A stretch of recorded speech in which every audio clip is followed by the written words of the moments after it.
ईश्वर हमें केवल रास्ता दिखाता है, प्रयास हमें स्वयं करना पड़ता है। महाभारत युद्ध समाप्त हो चुका था।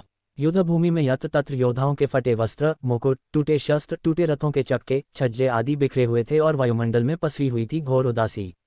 गिद्ध, कुत्ते, सियारों की उदास और डरावनी आवाजों के बीच उस निर्जन हो चुकी उस भूमि में द्वापर का सबसे महान योद्धा, देवव्रत, भीष्म पितामह शरशय्या पर पड़ा सूर्य के उत्तरायण होने की प्रतीक्षा कर रहा था अकेला।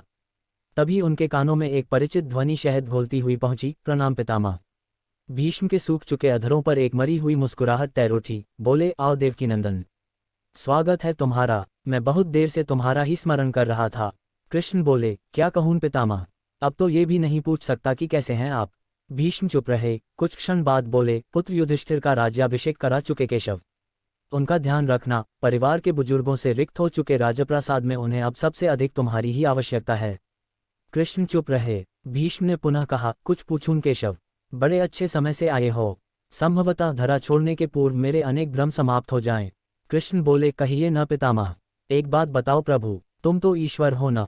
कृष्ण ने बीच में ही टोका, नहीं पितामह, मैं ईश्वर नहीं, मैं तो आपका पौत्र हूँ पितामह।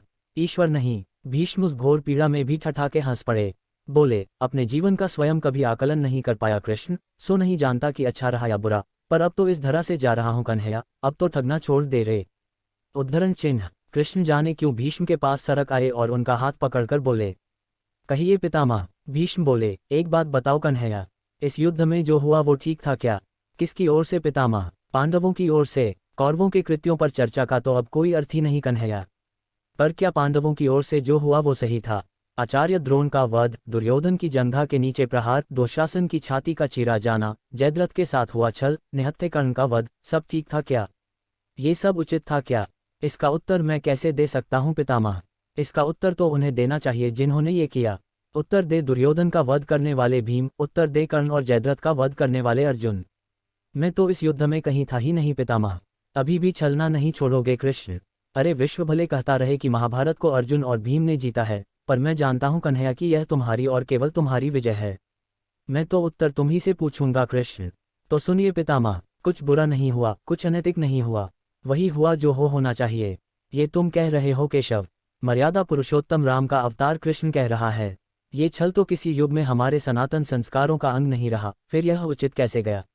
उद्धरण चिन्ह। इतिहास से शिक्षा ली जाती है पितामह, पर निर्णय वर्तमान की परिस्थितियों के आधार पर लेना पड़ता है। हर युग अपने तर्कों और अपनी आवश्यकता के आधार पर अपना नायक चुनता है। राम त्रेता युग के नायक थे, मेरे भाग में द्वापर आया था। हम दोनों का निर्णय एक सा नहीं हो सकता पितामह। नहीं समझ पाया कृष्ण? तनिक समझाओ तो। राम और कृष्ण की परिस्थितियों में बहुत अंतर है पितामह। राम के युग में खलनायक भी रावण जैसा शिवभक्त होता था। तब रावण जैसी नकारात्मक शक्ति के परिवार में भी विभीषण जैसे संत हुआ करते थे। तब बाली जैसे खलनायक के परिवार में भी तारा जैसी विदुषी स्त्रियां और अंगद जैसे सज्जन पुत्र होते थे। उस युग में खलनायक भी धर्म का ज्ञान रखता था, इसलिए राम ने उनके साथ कहीं छल नहीं किया। किंतु मेरे युग के भाग में कंस, जरासंध, दुर्योधन, दुशासन, शकुनी, जयद्रथ जैसे घोर पापी आए हैं। उनकी समाप्ति के लिए हर छल उचित है पितामह। पाप का अंत आवश्यक है पितामह, वह चाहे जिस विधि से हो। तो क्या तुम्हारे इन निर्णयों से गलत परंपराएं नहीं प्रारंभ होंगी केशव? क्या भविष्य तुम्हारे इन छलों का अनुसरण नहीं करेगा? और यदि करेगा तो क्या यह उचित होगा? भविष्य तो इससे भी अधिक नकारात्मक आ रहा है पितामह। कलियुग में तो इतने से भी काम नहीं चलेगा। वहां मनुष्य को कृष्ण से भी अधिक कठोर होना होगा, नहीं तो धर्म समाप्त हो जाएगा। जब क्रूर और अनैतिक शक्तियां सत्य एवं धर्म का समूल नाश करने के लिए आक्रमण कर रही हो तो नैतिकता अर्थहीन हो जाती है पितामह। तब महत्वपूर्ण होती है विजय, केवल विजय। भविष्य को ये सीखना ही होगा पितामह। क्या धर्म का भी नाश हो सकता है केशव? और यदि धर्म का नाश होना ही है तो क्या मनुष्य इसे रोक सकता है? सब कुछ ईश्वर के भरोसे छोड़कर बैठना मूर्खता होती है पितामह। ईश्वर स्वयं कुछ नहीं करता, केवल मार्गदर्शन करता है। सब मनुष्य को ही स्वयं करना पड़ता है। आप मुझे भी ईश्वर कहते हैं न? तो बताए न पितामह, मैंने स्वयं इस युद्ध में कुछ किया क्या? सब पांडवों को ही करना पड़ा न? यही प्रकृति का संविधान है। युद्ध के प्रथम दिन यही तो कहा था मैंने अर्जुन से, यही परम सत्य है। भीष्म अब संतुष्ट लग रहे थे। उनकी आंखें धीरे धीरे बंद होने लगी थी। उन्होंने कहा, चलो कृष्ण, यह इस धरा पर अंतिम रात्रि है, कल संभवतः चले जाना हो। अपने इस अभागे भक्त पर कृपा करना कृष्ण। कृष्ण ने मन में ही कुछ कहा और भीष्म को प्रणाम कर लौट चले, पर युद्धभूमि के उस डरावने अंधकार में भविष्य को जीवन का सबसे बड़ा सूत्र मिल चुका था।